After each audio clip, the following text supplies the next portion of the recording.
Baik,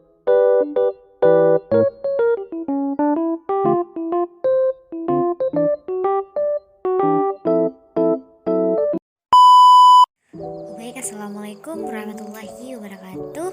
Saya Seldila Putri Bima dengan NIM 2014010104 dari Prodi Pendidikan Agama Islam Fakultas Tarbiyah dan Keguruan UIN Imam Bonjol Padang. Di sini saya menjelaskan mengenai materi Al-Quran Hadis kelas 10 MA semester 1. Silahkan disimak video berikutnya. Oke. Baik teman-teman, untuk pada bab kedua ini kita akan membahas mengenai materi keautentikan Al-Quran, di mana pada poin A mengenai bukti-bukti dari keautentikan Al-Quran ini, di mana terbagi atas 3 bagian. Yang pertama ditinjau dari keunikan redaksinya, di mana yang pertama yaitu adanya keseimbangan antara jumlah bilangan, kata dan antonimnya. Contohnya yaitu kata al-hayah kehidupan dan al-maut kematian, di mana masing-masingnya itu sebanyak 145 kali. Yang bagian B yaitu keseimbangan antara jumlah bilangan kata dan sinonim atau makna yang dikandungnya. Contohnya yaitu kata al-hars membajak dan az-ziraah bertani, masing-masingnya 14 kali. Yang ke C, keseimbangan antara jumlah bilangan kata dan jumlah kata yang menunjuk pada akibatnya. Contohnya kata al-infaq atau menafkahkan dan ar-ridho artinya kerelaan, masing-masingnya 73 kali. Yang ke D yaitu adanya keseimbangan antara jumlah bilangan kata dan kata penyebabnya. Contohnya pada kata al-israf artinya pemborosan dan kata as-surat artinya ketergesa-gesaan, masing-masingnya 23 kali. Yang bagian E yaitu selain keseimbangan tersebut ditemukan pula keseimbangan khusus di antara contohnya. Yang pertama adalah mengenai kata yaum atau hari dalam bentuk tunggal sejumlah 365 kali sesuai jumlah hari dalam setahun. Untuk yang kedua yaitu ditinjau dari kemukjizatan. Mukjizat Al-Quran itu bertujuan untuk menumbuhkan kesadaran pada manusia bahwa Al-Quran merupakan wahyu Allah dan sekaligus merupakan bukti kerasulan Nabi Muhammad SAW, di mana terbagi atas 2 segi dalam kemujizatan ini. Yang pertama yaitu segi isi kandung Al-Quran, terbagi pula yaitu mana Al-Quran itu mengungkap banyak hal gaib. Yang kedua, dalam Al-Quran itu banyak terdapat ramalan-ramalan tentang peristiwa yang belum terjadi tetapi kemudian betul-betul terjadi dalam sejarah sebagaimana yang diramaikan.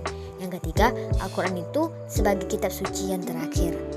Yang B dari segi bahasa, yang itu terdapat beberapa poin. Yang pertama, kelembutan Al-Quran secara lafaz yang terdapat dalam susunan suara dan keindahan bahasanya. Yang kedua, keserasian Al-Quran untuk orang awam maupun orang cendekiawan.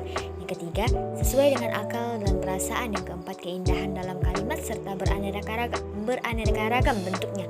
Yang kelima, Al-Quran mencakup dan memenuhi persyaratan antara bentuk global dan bentuk yang terperinci. Yang keenam, dapat dimengerti sekaligus dengan melihat segi yang tersurat atau yang dikemukakan.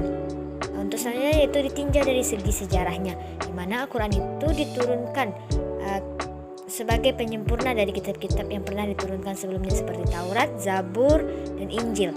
Nabi Muhammad SAW dipercaya mampu menerima mukjizat ini serta mendakwahkannya ajaran Al-Quran itu hingga saat ini, di mana Al-Quran ini diturunkan secara berangsur-angsur selama 22 tahun di 2 kota yaitu Mekah dan Madinah. Setelah Nabi SAW wafat, muncullah ide untuk pengumpulan serta pemeliharaan Al-Quran dikarenakan banyak penghafal Al-Quran ini meninggal dunia dalam perang yang dikatakan dengan nama Perang Yamamah. Kemudian dibukukanlah pada masa Khalifah Utsman bin Affan dalam rangka menjaga keautentikan Al-Quran tersebut. Oke, untuk selanjutnya yaitu bagian B, tantangan Allah sebagai bukti keautentikan Al-Quran ini terdapat 3 poin. Yang pertama, Al-Quran menentang siapapun yang meragukan kebenaran Al-Quran untuk mendatangkan semisalnya secara keseluruhan, yaitu terdapat dalam Quran Surah At-Tur ayat ke-33 sampai 34. Yang kedua, Al-Quran menentang siapapun yang meragukan kebenaran Al-Quran untuk mendatangkan 10 surah semisalnya, terdapat dalam Quran Surah Hud ayat 13. Yang terakhir yaitu Al-Quran menentang siapapun yang meragukan kebenaran Al-Quran untuk mendatangkan 1 surah saja semisalnya Al-Quran, yaitu terdapat dalam Quran Surah Al-Baqarah ayat 23. Oke teman-teman semuanya, untuk selanjutnya itu mengenai bagaimana sih perilaku mengimani kebenaran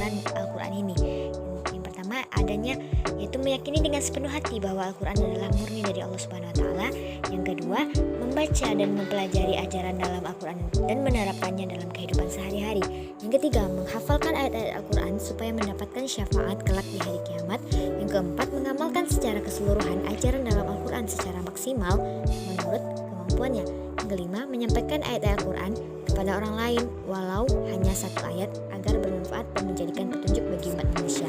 Nah, baik semuanya teman-teman, mungkin itu sedikit penjelasan saya mengenai keautentikan dari Al-Quran ini. Sampai jumpa di video berikutnya. Assalamualaikum warahmatullahi wabarakatuh.